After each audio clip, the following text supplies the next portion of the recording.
ক্ষীর খেলা বলা, কিন্তু বেশিরভাগ বোন ক্ষীরের দিকে, তাই তো? কেন বলো তো? কারণ ক্ষীরের স্বাদ বেশি, ক্ষীরের স্বাদ বেশি। এই ক্ষীর বানাতে কেমন করে বানাতে হয় না, দুধকে ভালো করে আস্তে আস্তে জালে ঘন পাক দিতে দিতে ক্ষীর হয়, তাই তো মা? অত সহজে তো ক্ষীর হয় না। দুধের মধ্যে যত জল থাকে জাল দিতে জাল দিতে সেই সব জল আস্তে আস্তে ধোয়া হয়ে উড়ে যায়। যেই আসল বস্তুটা থাকে সেটাই হচ্ছে ক্ষীর। সেই ক্ষীর তো ভগবান সেবায় লাগে।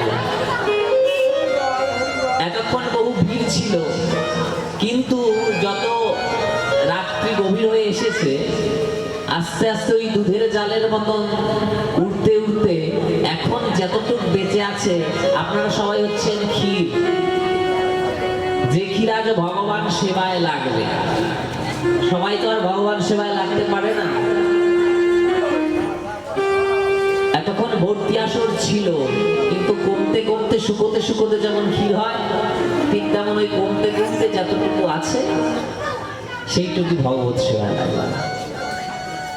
গাছে আমের মুকুল আসে, আমের দিনে আমের মুকুল আসে, সেই মুকুল আস্তে আস্তে প্রথমে ঝড়ে পড়ে যায়, বাতাস ওঠে, ঝড় ওঠে, তারপরে পড়ে যায়, তারপরে একটু বড় হয়, তারপর হয় বৃষ্টি, আবার বৃষ্টিতে কিছু পড়ে যায়, তারপর আসে শিলাবৃষ্টি, শিলাবৃষ্টির বাড়ি খেয়ে কিছু আম গাছের থেকে ঝরে পড়ে যায়। তারপর আমটা যখন আস্তে আস্তে বড় হয়, কিছু ছেলে পেলে ওই কাঁচা আম খাবার লোভে ঢেল মারে, সেই ঢেলে কোনো আম গাছের থেকে পড়ে যায়। আবার কোনো আম বোটা নরম হয়ে নিজে নিজেই পড়ে যায়। কিন্তু যেই আমটা অনেক সময় ধরে গাছে থেকে আস্তে আস্তে পেকেছে, একমাত্র সেই আমটাই কৃষ্ণ সেবার উপযোগী হয়ে ঝড়ে বৃষ্টিতে শিলাবৃষ্টিতে ঢেল খেয়ে বোটা নরম হয়ে যাদের পড়ার কথা ছিল তারা এদের মধ্যে পড়ে গেছে। এখন যারা আছে তারা হচ্ছে পরিপক্ক আম। এই আমি আজ কৃষ্ণ সেবায় লাগবে। তাই গৌর হরি বল, হরি বল, হরি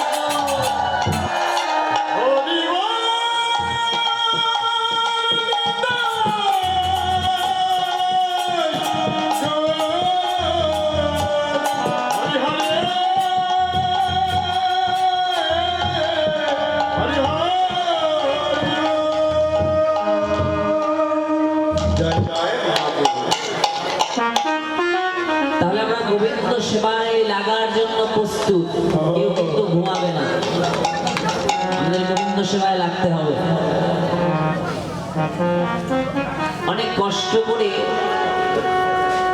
অনেক খাটোখাটনি করে, অনেক ভাগ্যের ফলে, কৃপার ফলে সাধু সঙ্গ হয়, হরিকথা কর্ণে যায়। সবার ভাগ্যে তো হয় না। হয়তো আজ এখানে যারা যারা বসে আছো, আরেক বছর হয়তো নাও থাকতে পারি আমরা।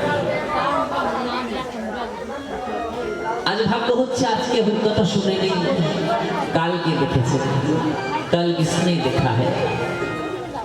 কেউ দেখে নাই কালকে কি হবে। তাই যদি ঘুম পায় একটু নড়াচড়া দিয়ে বসবে, খুঁটিতে হেলান দিয়ে বসবে না, তাহলে ঘুম চলে আসবে। কারণ এই আসনটা, এই সময়টাই ঘুমে, ঘুমোবে না। হ্যাঁ, আজ মহাজন যে লীলাটার কথা বর্ণনা করছে, সেই লীলা হচ্ছে শ্রী ভগবানের দিব্যাতি দিব্য রূপ বর্ণনা, ভগবানের রূপের বর্ণনা। প্রথমে আমার মহাপ্রভুর রূপের বর্ণনা, তারপরে কৃষ্ণ রূপের বর্ণনা। কিন্তু মা, যে রূপ আমরা কোনোদিনও দেখি নাই, সে রূপের বর্ণনা করব কি করে? রূপ তো আগে দেখতে হবে।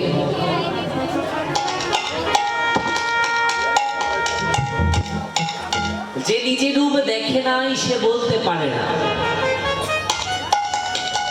বলার আগে দেখতে হয় সে দেখতে কেমন।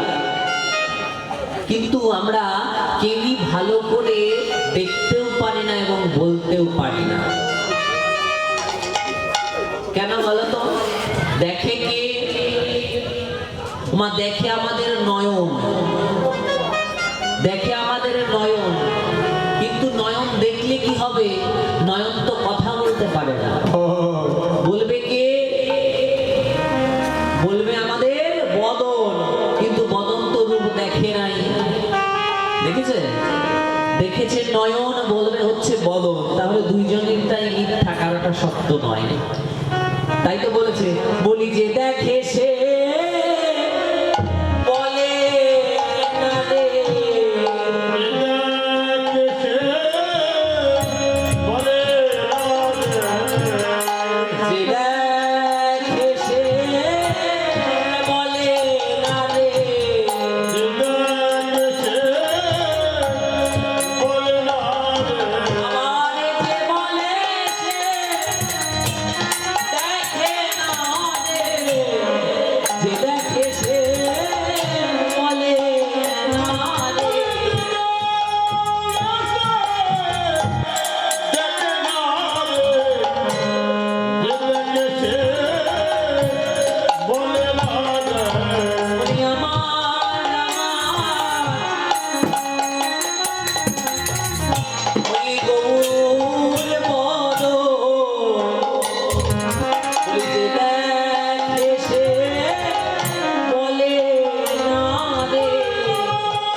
তাহলে যে দেখে সে বলতে পারে না, আবার যে বলতে পারে সে রূপ দেখে না।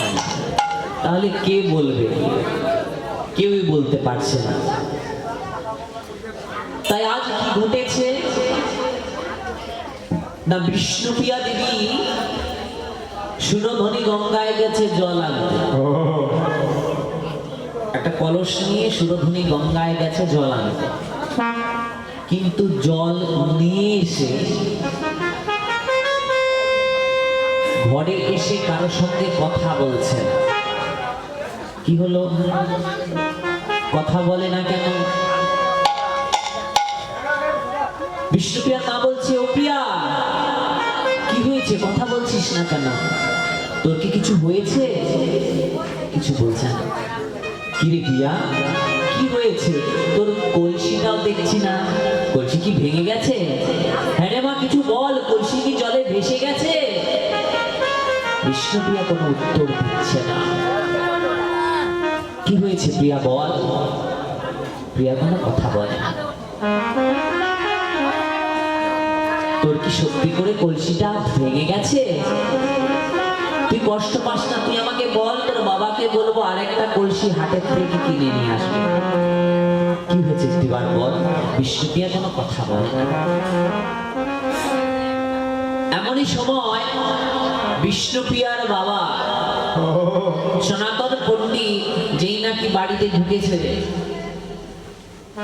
অমনি বিষ্ণুপ্রিয়ার মা বলছে, দেখো দেখো মেয়ে আমার যখন সন্ধ্যাবেলা জল আনতে গিয়েছিল, না জানি জল নিয়ে এসে কি এমন হয়েছে সে কারোর সঙ্গে কথা বলে না। সনাতন পণ্ডিত এসে বলছে, পিয়ারে তোর কি হয়েছে বল রে মা, একটিবার বল না তোর কি হয়েছে। বিষ্ণুপ্রিয়া কথা বলে না। এবার সনাতন পণ্ডিত বলছে, তোমারও বলিহারি যাই, 10টা না 5টা না, একটি মাত্র আমার সন্ধেবেলায় কেন তাকে নদীর ঘাটে জল আনতে পাঠিয়েছো? তুমি নিয়ে আসতে পারলে না? তুমি জানো না আমি আমার মেয়েকে কত ভালোবাসি। আমার মনে হয় তার কোনো অপদেবতার হাওয়া লেগেছে। আমার মনে হয় সে ভয় পেয়েছে, কারণ ওই সুরধনী গঙ্গা দিয়ে না জানি কত মরা ভেসে ভেসে চলে যায়। মনে হয় তাকে দেখে বিষ্ণুপ্রিয়া মা আমার ভয় পেয়েছে, তাই কিছু বলছে না। মনে হয় হাওয়া লেগেছে। ও মা, এদিকে হাওয়া টাওয়া লাগে? লাগে না? হাওয়া লাগে না? কিসের হাওয়া বলো তো? কিসের হাওয়া? হ্যাঁ,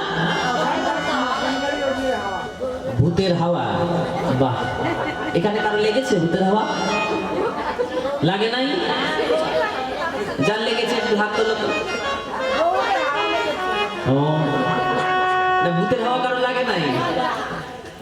আচ্ছা, লাগে যদি নাই তাহলে তোমরা বুঝবে না, যদি লাগতো তাহলে বুঝতে পারবে। আমি একটা উপায় বলে দেই, ওই উপায়টা করবে, তাহলে হাওয়া লাগে কেমন লাগে বুঝতে পারবে। চাল ভাজা বুট ভাজা খেয়ে শনি মঙ্গলবারে শ্মশান পারে একটু হেঁটে আসবে, তারপরে ভূতের হাওয়া কেমন করে লাগে আর লাগলে পরে কেমন লাগে সেটা বুঝতে পারবে। ভূতের হাওয়া টাওয়া যখন লাগে তখন কি করতে হয় বলো? কি করতে হয়? ভূতের হাওয়া লাগলে ঝাড়তে হয় না? কাকে দিয়ে ঝাড়াবে? ওজা ডাকতে হবে।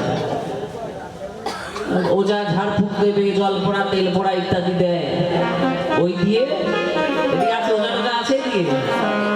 বাহ, তাহলে আর ভয় নেই। এবার সনাতন পণ্ডিত বলছে আমার মেয়ের মনে হয় কোনো অপদেবতার হাওয়া লেগেছে, কারণ সন্ধ্যেবেলা নদীর ঘাটে গেছে তো। তা আমি ওজা ডেকে নিয়ে আসি। সনাতন পণ্ডিত চলে গেল ওজা ডাকতে।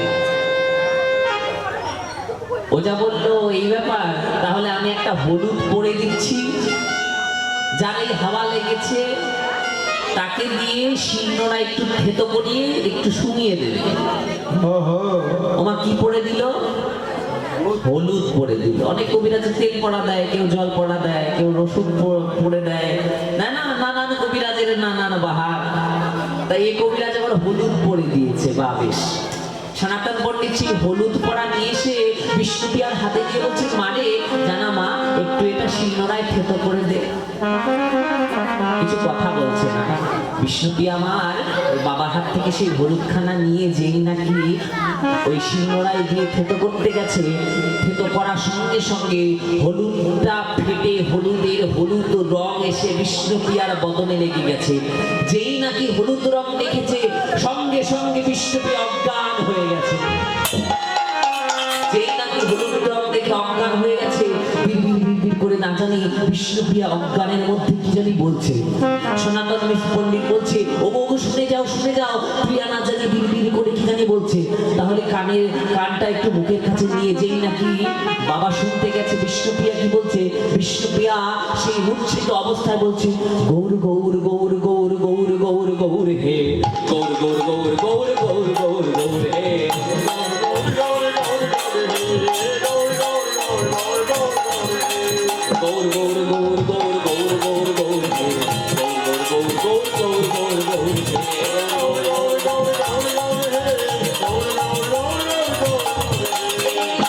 শোনো, দেখো কি জানি বিড় করে একটা নাম গাইছে, কি যেন তোর নাম গাইছে, কিন্তু কি হয়েছে বলতে পারছে না।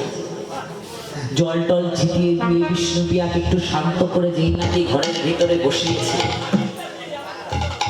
সনাতন পণ্ডিত বলছে, গো বিষ্ণুপ্রিয়া আমাদের বলবে না, কারণ সব কথা তো সবাইকে বলা যায় মা।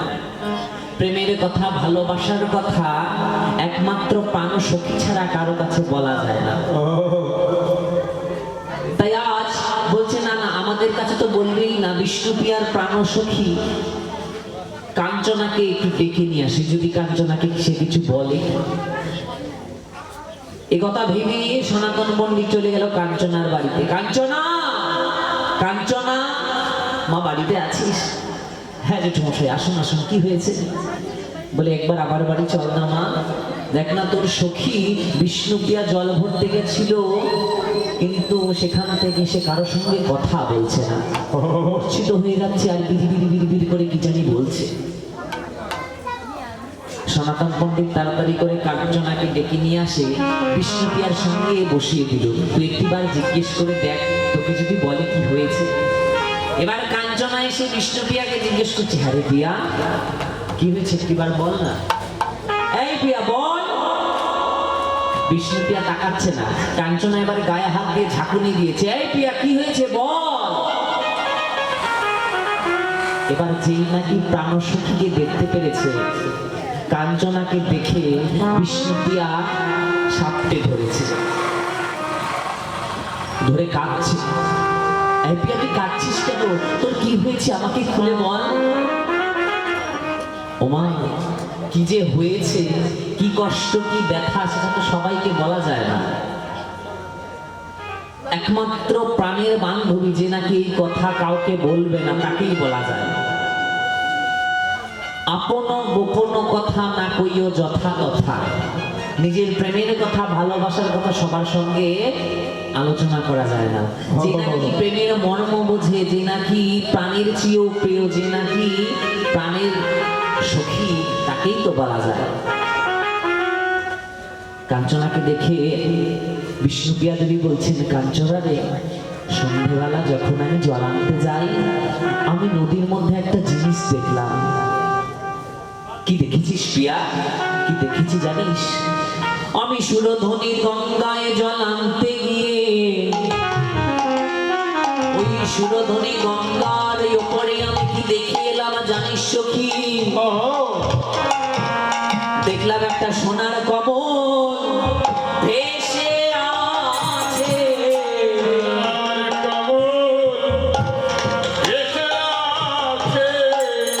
সোনার কমল ভেসে আছে।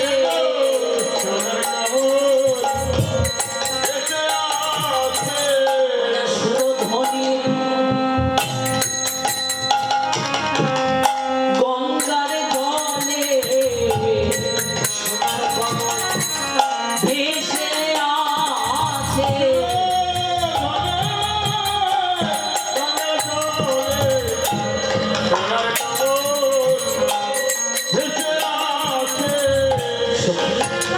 আমি দেখলাম জলের ওপর একটা সোনার পদ্ম ফুল ভেসে আছে। তা আমি ভাবলাম বাবা আমার নারায়ণ সেবা করে, আমি এই ফুলটা যদি ছিঁড়ে নিয়ে যাই, বাবা এই ফুল দিয়ে নারায়ণ সেবা করবে। সখী রে, যেই নাকি আমি সেই সোনার কমলটা ছিঁড়তে গেলাম, আমি কি দেখলাম জানিস? সে তো কমল নয়, কমল নয়,